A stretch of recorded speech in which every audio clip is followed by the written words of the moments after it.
मैं 13 साल की थी। हमारे घर में भाभी और माँ और मैं रहते थे। पापा का इंतकाल हो गया मैं जब बहुत छोटी थी तभी हो गया था और भाई भी कुछ अरसे पहले चल बसे। हमारी कुछ दुकानें थी जिन्हें किराए पर दिया हुआ था। उनके आए पैसों से हमारे घर का अच्छे से गुजर बसर हो जाता था। मुझे बच्चों का बहुत शौक था। माँ से रोज़ कहती कि मेरी शादी करा दो तो ये कह देती कि अभी तुम 13 साल की हो, पहले बड़ी हो जाओ, और मैं चुप कर जाती। मुझे बच्चे बहुत पसंद थे लेकिन हमारे घर में कोई भी छोटा बच्चा नहीं था। मैं जब भी माँ से कहती कि मुझे बच्चे चाहिए तो माँ कहती अल्लाह दे देगा, और मैं पूछती अल्लाह कब देता है तो माँ कहती शादी के बाद। बस जब से ही मेरे दिमाग पर शादी का भूत सवार हो गया फिर मैं अब रोज़ माँ से ज़िद करती कि मेरी शादी करवा दो। माँ कहती कि अभी तू बहुत छोटी है, 13 साल की है, जब बड़ी होगी तो मैं तेरी शादी करवा दूंगी। एक दिन मैं सहन में रखी चारपाई पर बैठे अपने स्कूल का काम कर रही थी। दरवाजे पर दस्तक हुई। मैं अपनी किताबें समेट कर दरवाज़ा खोलने चली गई क्योंकि भाभी किचन में खाना बनाने का काम कर रही थी और माँ दोपहर में थोड़ी देर सो जाया करती थी। मैंने दरवाज़ा खोला तो सामने मेरी सहेली खड़ी थी। मैंने उसे अंदर आने का कहा और सहन में रखी चारपाई पर अपनी सहेली को बिठा दिया। मेरी सहेली बहुत खुश नज़र आ रही थी और उसके हाथ में मिठाई का डब्बा भी था जो उसने मुझे दे दिया। वह क्यों? मैंने हैरानगी से पूछा। मेरा छोटा सा भाई आया है इसलिए हम सब लोगों को मिठाई दे रहे हैं, ये तुम्हारे लिए है, मेरी सहेली ने खुशी से बताया। अरे वाह, तुम्हारे तो मज़े हैं, मैंने खुश होते हुए कहा। हाँ बिल्कुल, वह बहुत प्यारा है, तो मिलने आना मेरे छोटे भाई से, अभी मैं जाती हूँ, मेरी सहेली ने कहा और अपने घर चली गई। मैं दरवाजे को बंद करती किचन में चली गई और भाभी को मिठाई का डब्बा दे दिया। ये कहाँ से आया है? मेरी भाभी ने सवाल किया और पूछा। मेरी सहेली है, वे दे कर गई है, मैंने डब्बे में से एक गुलाब जामुन मुंह में डालते हुए कहा। क्यों? भाभी ने हैरत से पूछा। उसका भाई हुआ है इसलिए वह अपने पापा के साथ मिठाई बांट रही है पूरे मोहल्ले में, मैंने बताया और वापस में बाहर आकर चारपाई पर बैठी और अपने काम में मगन हो गई। फिर रात को माँ को भाभी ने बताया तो माँ बहुत खुश हुई। हम सारे बैठे ज़मीन पर बिछी चटाई पर बैठकर खाना खा रहे थे। बहू तुम कल शाम में जाकर मुबारकबाद दे आना, मेरी माँ ने भाभी से कहा। माँ आप नहीं जाओगे? मैंने पूछा। नहीं, मेरे घुटने में बहुत दर्द होता है, तुम छोटी के साथ जाकर मुबारकबाद दे आना मेरी तरफ से भी, माँ ने कहा। तो भाभी ने इस बात पर सिर हिलाया और खाना खाने लगी। मैं पूरी रात खुशी से सोई नहीं कि कल मैं अपनी सहेली के घर उसके छोटे से मुन्ने को देखने जाऊंगी। मुझे न जाने क्यों शुरू से ही बच्चे बहुत पसंद थे। सुबह मैं भाभी के साथ तैयार होकर अपनी सहेली के घर चली गई। मेरी सहेली अपने छोटे से भाई को गोद में उठाए पूरे घर में घूम रही थी। जब से मैं अस्पताल से आई हूँ 1 मिनट भी नहीं रुकती, बच्चे को सारा सारा दिन गोद में लिए घूमती रहती है, मेरी सहेली की माँ ने भाभी से कहा। हाँ बच्चों का तो यही है, हमारी छोटी को ही देख लो, ये हर वक्त बस जिद करती रहती है बच्चा चाहिए। छोटा अब कहाँ से ला कर दें? भाभी ने हंसते हुए कहा। अरे गुड़िया यहाँ आओ, मेरी सहेली की माँ ने उसे आवाज़ देकर बुलाया। जी माँ, मेरी सहेली ने आकर पूछा। जाओ अपनी दोस्त के साथ खेलो और मुन्ने को मुझे दो, ये सो रहा है।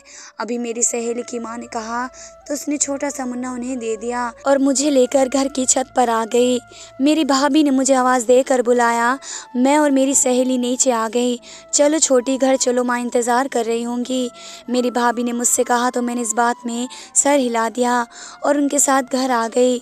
मैं जब से घर आई थी मेरे दिमाग पर मैं छोटा सा बच्चा सवार था। मुझे भी एक बच्चा चाहिए था लेकिन मुझे समझ नहीं आ रहा था मेरे पास बच्चा कहाँ से आएगा। मैं सो गई। अगले दिन मेरी सहेली घर आ गई थी और बोली तुम्हें पता है जब से हमारे घर मुन्ना आया है मेरा हर वक्त दिल करता है मैं इसके साथ ही खेलती रहूं। मेरी सहेली ने कहा तुम्हें पता है मुझे भी बच्चे बहुत पसंद हैं, मुझे भी एक बच्चा चाहिए जिसके साथ मैं खेलूं, उसे अपनी गोद में रखूं, उससे बहुत सारी बातें करूं। मैंने कहा हम बात ही कर रहे थे जब तक भाभी भी अपने मायके से आ गई थी। मेरी भाभी ने मुझे आवाज़ देकर किचन में बुलाया। जी भाभी। मैंने भाभी से पूछा, छोटी तुम्हें एक बच्चा चाहिए ना? भाभी ने मुझसे पूछा, हाँ। मैंने फ़ौरन से खुशी के अंदाज में कहा, लेकिन बच्चा आएगा कहाँ से? मेरी भाभी ने मुझे एक पर्ची दी और कहा कि इसे अगर तुम 7 दिन तक अपनी चारपाई के नीचे सोते हुए रखोगी तो तुम प्रेग्नेंट हो जाओगी। मुझे बड़ी खुशी हुई, लेकिन सोच में पड़ गई कि पर्ची से कैसे मैं प्रेग्नेंट हो सकती हूँ।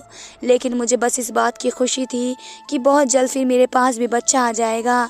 जैसे मेरी सहेली अपने भाई के साथ खेलती है, मैं भी अपने बच्चे के साथ खेलूँगी, उसका ख्याल रखूँगी, उससे बातें करूँगी और वह मेरे पास रहेगा हमेशा। मैं ये सोच कर ही बहुत खुश हो गई। मैंने वह पर्ची संभाल कर अपनी अलमारी में महफूज जगह रख दी और वापस अपनी सहेली के साथ खेलने में मग्न हो गई। शाम को मेरी सहेली अपने घर चली गई और मैं भी खाना बनाकर सोने के लिए लेट गई तो भाभी ने मुझे दोबारा बुलाया। छोटी, तुम्हें तुम्हारी भाभी किचन में बुला रही हैं। मेरी माँ ने कहा तो मैं भाभी की बात सुन के किचन में चली गई। भाभी, आपने बुलाया? मैंने भाभी को देखते हुए पूछा, जो बर्तन धोने में मसरूफ़ थी। हाँ, आज से सोने से पहले वे पर्ची अपनी चारपाई के नीचे रख लेना। इस बात का जिक्र माँ से मत करना, वरना कोई बच्चा नहीं आएगा। भाभी ने सख्ती से मुझसे कहा। जी, मैं इस बात में सर हिलाती बाहर आ गई। क्या कह रही थी बहू? माँ ने पूछा। कुछ नहीं माँ, मैंने फ़ौरन कहा और कमरे में चली गई और अलमारी से वह पर्ची निकाल कर वापस बाहर आ गई। मैंने पहले ही रात वह पर्ची सोने से पहले अपनी चारपाई के नीचे रखी और सो गई। सुबह जब उठी तो मेरी तबीयत बहुत ज़्यादा ख़राब थी। मेरे पूरे जिस्म में दर्द हो रहा था और सर दर्द से चकरा रहा था। माँ मुझे स्कूल के लिए उठाने आई तो मैंने स्कूल जाने से मना कर दिया क्योंकि मेरी तबीयत ठीक नहीं थी। माँ फिर चली गई। कुछ देर बाद भाभी किचन में नाश्ता लेकर मेरे पास आई कि तुमने वे पर्ची रखी थी अपनी चारपाई के नीचे। भाभी ने मुझसे पूछा। हाँ, मैंने नाश्ता करते हुए जवाब दिया। इस बात का जिक्र माँ या किसी और से कभी न करना, वरना तुम कभी प्रेग्नेंट नहीं हो सकोगी। भाभी ने मुझे राजदारी से कहा। मैं सोच में पड़ गई। मैं किसी को भी बताकर इतना बड़ा रिस्क नहीं ले सकती थी। फिर अगले दिन भी भाभी ने मुझे वह पर्ची रखने के लिए दी और मैं पर्ची अपनी चारपाई के नीचे रखकर सो गई। सुबह उठी तो हालत कल से ज़्यादा ख़राब थी। मैंने भाभी से कहा कि मेरी तबीयत ठीक नहीं है तो भाभी ने कहा कि तुम्हें प्रेग्नेंट होना है तो फिर ये छोटे छोटे दर्द बर्दाश्त करने होंगे, वरना प्रेग्नेंट कैसे हो सकोगी, वरना ना ही तुम्हें कोई बच्चा मिलेगा। लेकिन मुझे हर हाल में बच्चा चाहिए था। मैं खामोश हो गई। चारपाई पर लेटी थी, उसी सोच में गुम थी कि भला ये कैसे मुमकिन था कि एक पर्ची चारपाई के नीचे रखने से मैं पैसे प्रेग्नेंट हो जाऊंगी। कहीं भाभी मुझे बस बेवकूफ़ तो नहीं बना रही। लेकिन अगर ऐसा था भी तो मेरी तबीयत क्यों ख़राब हो रही थी? ऐसा ही तो होता है ना, जब मेरी सहेली की माँ प्रेग्नेंट हुई थी तो वह भी बीमार रहती थी। मैं भी उन्हीं सोचों में गुम थी कि अचानक से मेरा जी मचलाने लगा। मैं भागती हुई बाथरूम में गई तो मुझे उल्टियाँ होने लगी। मेरी तबीयत बहुत ख़राब होने लगी, ठंडे ठंडे पसीने आने लगे। माँ ने जब मेरी हालत देखी तो परेशान हो गई और पूछने लगी कि मुझे क्या हुआ है। उससे पहले मैं कुछ और कहती, भाभी ने फ़ौरन कहा, माँ उसने आज मोहल्ले में आए हुए ठेले से दही बड़े लेकर खा लिए थे, जब से यही हालत है। भाभी ने सफाई से झूठ कहा था और साथ ही मुझे चुप रहने का इशारा किया। मुझे भाभी की कही बात याद आई कि अगर मैंने किसी को भी संभल का बताया तो मैं फिर कभी प्रेग्नेंट नहीं हो सकूंगी, इसलिए मैं भी खामोश रही। फिर माँ मुझे बातें सुनाती हुई मेरे लिए दवाई लाई, जिसे खाने से मुझे भाभी ने सख्ती से मना कर दिया और कहा अगर मैंने कोई भी दवाई खाई तो मैं फिर प्रेग्नेंट नहीं हो सकूंगी, इसलिए मैंने वे दवाई फेंक दी। रात होते ही मुझे दोबारा भाभी ने वे पर्ची ला कर दी और कहा कि मैं उसे अपनी चारपाई के नीचे रख लूँ। मैंने वे पर्ची उनसे लेकर अपनी चारपाई के नीचे रख ली और सोने के लिए लेट गई। मैंने पर्ची नीचे रख दी, लेकिन मुझे काफ़ी देर से नींद नहीं आ रही थी। मैं चारपाई पर लेटी करवटें बदल कर थक चुकी थी तो मैंने सोचा थोड़ी देर छत पर चली जाऊँ। मैं बिस्तर से उठ गई और छत पर चली गई। छत पर पहुँच कर देखा तो भाभी पहले से ही छत पर मौजूद थी। भाभी, आप छत पर क्या क्या कर रही हैं? मैंने हैरत से पूछा। नींद नहीं आ रही थी इसलिए आ गई थी, भाभी ने फ़ौरन से कहा। अच्छा, मैंने उन्हें देखते हुए बस इतना कहा और छत पर टहलने लग गई। मैंने उन्हें सीढ़ियों के पास जाते हुए देखा तो पूछा, क्या आप जा रही हो वापस? तो वे बोली, हाँ नींद आ रही है मुझे, और वे नीचे चली गई। मैं नासमझी से उन्हें देख रही थी। अब तक वे कह रही थी कि उन्हें नींद नहीं आ रही है और मेरे आते ही अचानक से नींद भी आने लग गई। मैं सोचते हुए छत पर टहल रही थी कि अचानक छत पर कुछ गिरने की आवाज़ आई। मैंने आवाज़ की तरफ देखा तो छत की ज़मीन पर किसी ने कागज़ लपेटकर एक पत्थर फेंका। मैंने वे पत्थर उठाया तो उससे कागज़ निकाल कर पढ़ना शुरू किया तो मेरी आंखें हैरत से खुली रह गई। उस कागज़ पर लिखा था, मैं तुम्हें पसंद करता हूँ और अगर तुम भी मुझे पसंद करती हो तो कल मोहल्ले के पास वाले पार्क में मिलने आ जाना। जल्दी तुम्हारे बच्चे वाली ख्वाहिश पूरी हो जाएगी। मैंने वे कागज़ पकड़ा और फिर उसे जल्दी से फाड़ कर छत पर ही कोने में फेंक दिया और फ़ौरन से नीचे आ गई। मैं चारपाई पर लेटी सोच रही थी। मेरा सांस अब तक फूला हुआ था। वे पैगाम ज़रूर भाभी के लिए था, इसलिए ही तो वह मेरे ऊपर छत पर जाते ही फ़ौरन नीचे आ गई कि कहीं मैं उन्हें बात करते देख ना लूँ। लेकिन इस शख्स को नहीं मालूम होगा, तभी उसने भाभी के बजाय वे कागज़ उस वक्त फेंक दिया। मैं जब छत पर थी, लेकिन उसने तो इसमें बच्चे का जिक्र भी किया था। उसका मतलब वह मेरे लिए था, लेकिन मुझे कौन ये पैगाम भेजेगा, और बच्चा तो मुझे वैसे भी होने वाला था। मैं भाभी की लाई हुई चीज़ अपनी चारपाई के नीचे रख रही थी। मैंने सोचा माँ को बताऊं या नहीं। मैं यही सोच रही थी और ये सोचते सोचते ना जाने कब नींद की वादियों में खो गई। सुबह उठते ही मैं स्कूल के लिए तैयार हुई। भाभी किचन में सबके लिए नाश्ता बना रही थी। फिर भाभी ने मुझे नाश्ता दिया तो मैंने जल्दी जल्दी नाश्ता कर लिया और अपनी सहेली के घर गई। वह भी तैयार होकर घर से बाहर ही निकल रही थी। फिर हम दोनों एक साथ स्कूल गए। स्कूल से छुट्टी के बाद मेरी सहेली अपने घर चली गई। मैं अपने घर में आ गई। मैंने जल्दी जल्दी कपड़े उतारे और नहा धोकर तैयार हो गई। भाभी, आप कहीं जा रही हैं? मैंने भाभी को तैयार होते देखा तो सवाल किया। हाँ, पास वाले पार्क तक जा रही हूँ, भाभी ने जल्दी से कहा। अच्छा, मैंने ऐसा जाहिर किया जैसे मुझे किसी बात का पता ही ना हो। ऐसा करो तुम भी चलो, मैं अपने स्कूल का काम कर रही हूँ। भाभी को मैं अजीब नज़रों से देख रही थी। शायद उन्होंने भी ये बात नोट कर ली थी, तभी उन्होंने कहा, नहीं आप जाएं, मैंने कॉपी समेटते हुए कहा। लेकिन फिर उनकी ज़िद करने पर मैं चली गई, जबकि मेरा खुद भी दिल चाह रहा था कि मैं उनके साथ जाऊँ ताकि देख सकूँ भाभी किससे मिलने जा रही हैं। मैं तैयार होकर भाभी के साथ मोहल्ले के पास वाले पार्क में चली गई। हम काफ़ी देर वहीं बैठे रहे, लेकिन ना तो भाभी कहीं गई, ना ही उनसे मिलने कोई आया। लेकिन सामने ही एक लड़का हमें देख रहा था। मैंने ज़रा ध्यान से उसे देखा तो मैं उसे पहचान गई। वह हमारे घर के बराबर वाली आंटी के किराएदार थे। शक्ल सूरत का तो अच्छा था, लेकिन ना जाने क्यों मुझे उसे देखकर हमेशा ही अजीब सी फीलिंग आती। जब तक हम पार्क में रहे, वे लड़का भी वहीं इधर उधर घूमता रहा और वे भाभी के बजाय मुझे ही घूरता रहा था। मैंने डरते हुए भाभी को कहा, भाभी घर चले, थोड़ी देर बाद चलते हैं ना। भाभी ने जवाब बड़े आराम से प्यार भरे लहजे में दिया तो मुझे उन पर गुस्सा आने लग गया, लेकिन मैं खामोश रही। मैंने एक नज़र उस लड़के को देखते हुए फिर भाभी को देखा तो वे मुझे देखकर बड़ी शैतानी हंसी हंस रही थी। मैंने भाभी से पूछा, क्या हुआ भाभी, ऐसे क्यों मुस्कुरा रही हो? तो वे डर गई और उनके चेहरे पर पसीने आने लगे। मैं देख रही हूँ कितनी खुली हवा है, अब हम रोज़ यहाँ आया करेंगे। भाभी ने जल्दी से कहा, नहीं भाभी, मैं नहीं आऊँगी। वे देखो, वह लड़का कैसे घूर रहा है। मैंने मुंह बनाकर कहा, अरे क्या हो गया, अगर घूर रहा है तो तुम भी घूर लो, वैसे भी बड़ा खूबसूरत है। लेकिन यहाँ करने क्या आया है? पता नहीं भाभी, और ये कोई खूबसूरत नहीं, ये वही लड़का है जो उस दिन आया था। अच्छा, ये है वह लड़का। मेरी दोस्त है नाज़मा जो पड़ोस में रहती है, ये उसका भाई है। कह रही थी उसके लिए रिश्ता देख रहे हैं। मुझे तो लगता है तुमसे शादी करना चाहता है। नहीं भाभी, मुझे नहीं पसंद ये, उसे देखकर मुझे बड़ा अजीब लगता है। अरे मुझे भी यही लगता था तुम्हारे भाई को देखकर। अच्छा चलो घर चलते हैं, लेकिन ये राज हमारे दरमियान ही रहे, माँ को इसका कुछ ना बताना। भाभी ने जल्दी से कहा तो मैंने हाँ में सर हिला दिया। आज मेरी तबीयत पहले से बेहतर थी, मुझे दर्द नहीं हो रहा था, ना ही कोई उल्टी आई थी। मैं खुश थी। फिर थोड़ी देर बाद हम घर आ गए। हम घर आए तो माँ उठी और बाहर बैठी हमारा इंतज़ार कर रही थी। कहाँ चली गई थी बहू? माँ ने हमें घर में दाखिल होते हुए देखकर भाभी से पूछा। माँ जी पास वाले पार्क तक गए थे। छोटी बहुत जिद कर रही थी। भाभी ने बहुत ही आराम से झूठ कहा। मैं तो दंग रह गई।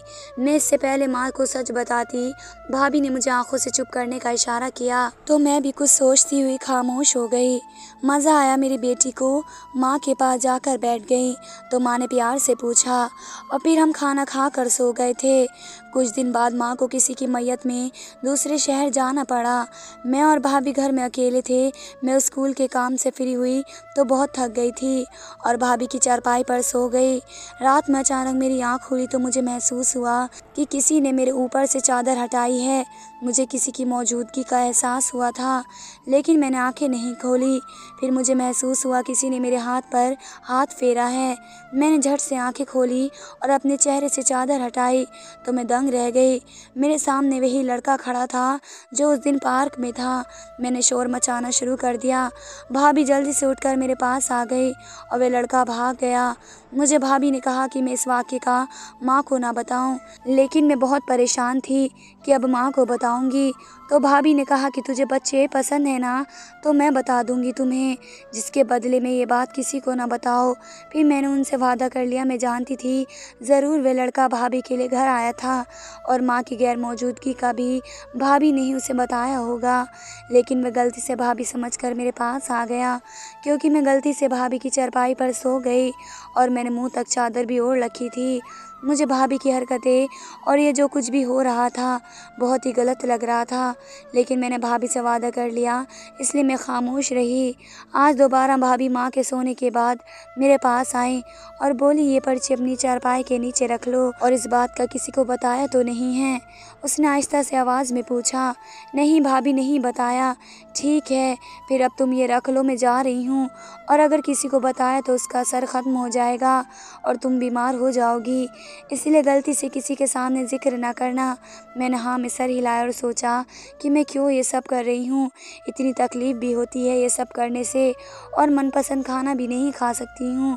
इसलिए मेरे दिमाग में एक बात आई जिस पर मैंने जल्दी से उसी वक्त अमल कर दिया और ये पर्ची भाभी की चारपाई के नीचे रख दी, क्योंकि भाभी के पास भी कोई बच्चा नहीं था।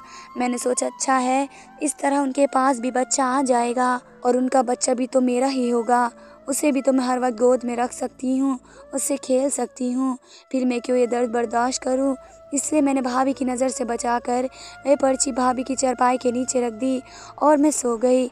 आधी रात को भाभी की चीखें निकलने लगी। देखा तो मैं घबरा गई। भाभी बुरी तरह खांस रही थी और अपना गला झटक रही थी। देखने में ऐसा लग रहा था जैसे किसी ने बहुत ज़ोर से उनका गला पकड़ लिया हो और दबा रहा हो। माँ भी नींद से उठ गई। भाभी बुरी तरह चिल्ला रही थी और उनका चेहरा नीला पड़ गया। उनकी आंखों से आंसू बह रहे थे। माँ ने भाभी पर दम करना शुरू कर दिया तो भाभी को तेज तेज झटके लगने लग गए। माँ काफ़ी देर भाभी पर दम करती रहीं, तब जाकर भाभी की हालत सही हुई। मैंने जल्दी से भाभी को पानी पिलाया और माफ़ी मांगी कि मैंने पर्ची उनकी चारपाई के नीचे रख दी थी, इसलिए शायद उनकी ये हालत हो गई थी। तो भाभी ने रोते हुए बताया कि वो कोई ताबीज़ था जो उन्हें किसी बाबा ने दम करके दिया था, जिसको मैं 7 दिन अपनी चारपाई के नीचे रखती तो मैं मर जाती, लेकिन मैंने वे ताबीज़ उनकी चारपाई के नीचे रखा, इसलिए उनकी यह हालत हो गई। उनका जादू उन पर उल्टा हो गया, क्योंकि वे मेरे नाम से किया गया था और किसी और पर उसका असर बहुत बुरा होने वाला था, इसलिए मेरी हालत ऐसी होती थी। मेरी भाभी ने मुझे और माँ से बहुत माफ़ी मांगी। मुझे हैरत और सदमा हुआ कि मेरी भाभी ने मुझे मारने की साजिश क्यों की। भाभी ने बताया कि जब मैं छोटी थी और उनकी और भाई की नई नई शादी हुई थी तो मोहल्ले में एक दिन कुल्फ़ी वाला आया। मैं कुल्फ़ी लेने के लिए लौट पर भागी। सामने से ट्रक आ रहा था। भाई मुझे आवाज़ दे रहे थे लेकिन मैंने नहीं सुना। भाई मुझे बचाने के लिए मेरे पीछे भागे और मुझे धक्का देकर एक तरफ कर दिया, लेकिन बदकिस्मती से ट्रक उन पर चढ़ गया, जिस वजह से भाभी मुझसे नफ़रत करती थी। उन्होंने मुझे आवारा लड़के के साथ सेट करने की कोशिश की। वे मुझे जानबूझकर पार्क में लेकर गई थी और इस दिन भी वो उनकी इजाज़त से मेरे पास आया था। लेकिन मैंने शोर मचाना शुरू किया तो भाभी डर गई कि कहीं लोग इकट्ठे ना हो जाएं और उस लड़के से पूछे तो वह कहीं भाभी का नाम न ले दे, इसलिए भाभी ने इसे वहाँ से भगा दिया। और फिर जब उनका कोई प्लान काम ना आया तो उन्होंने मुझे मारने का प्लान बनाया। भाभी ने माँ और मुझसे बहुत माफ़िया मांगी। मैंने और माँ ने भाभी को माफ़ कर दिया। फिर माँ ने किसी रिश्तेदारों में भाभी की दूसरी शादी करवा दी। अब तो इस वाक़ये को कई साल गुजर गए।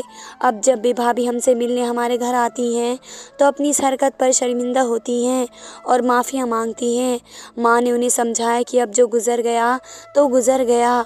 अब मेरी भी शादी हो गई थी और बच्चे भी थे, लेकिन मैं बस यही सोचती हूँ कि अगर इस वक्त मैंने वे पर्ची भाभी की चारपाई के नीचे ना रखी होती तो आज मैं ज़िंदा न होती।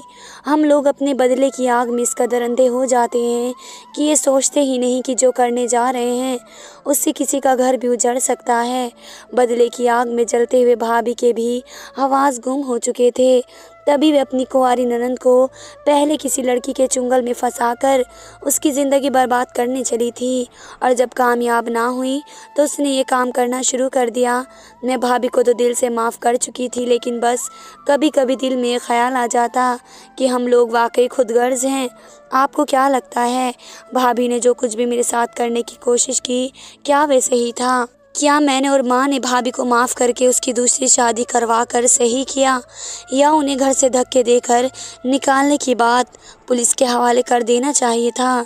तो दोस्तों आप हमें बताएं, क्या हमने सही किया? धन्यवाद दोस्तों।